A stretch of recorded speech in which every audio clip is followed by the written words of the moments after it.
Alright, welcome to Dart University. We're going to school you on how to build an engine the right way. And we're going to talk about Valvetrain stiffness and dynamics. Now, you want to make sure you have a nice, stiff valve train. You don't realize what kind of loads are going through there.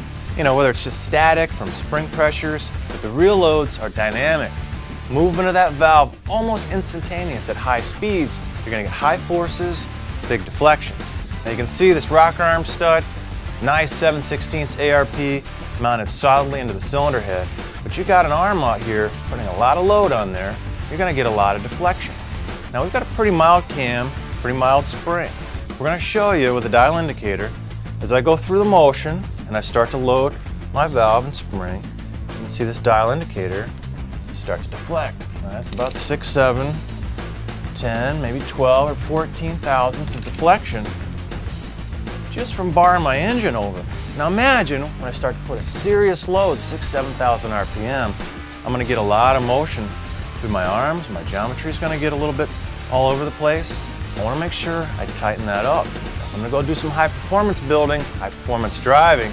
I want to make sure my valve train is stiff. I'm going to lock it all together. I'm going to use something called a stud girdle. It's going to bolt it together, make it nice and strong and stout.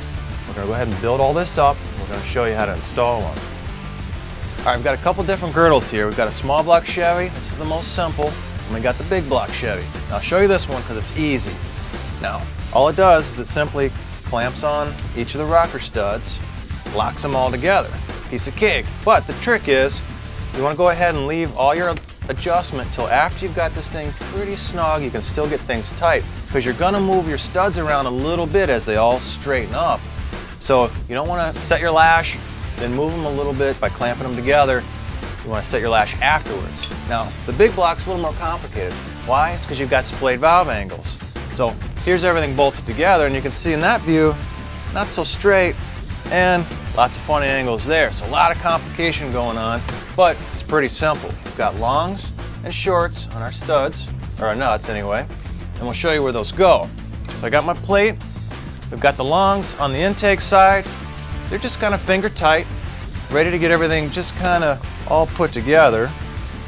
So you can see we've separated this, so we've got plenty of clearance to get everything together and lined up.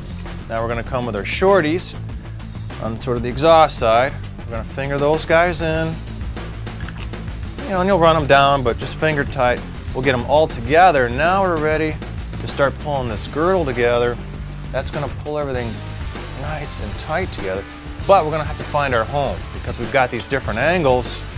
This girdle, as it goes up and down, is going to find its sweet spot. So as you get all these together, start to tighten it together, you can wiggle it up and down a little bit. It'll find its sweet spot.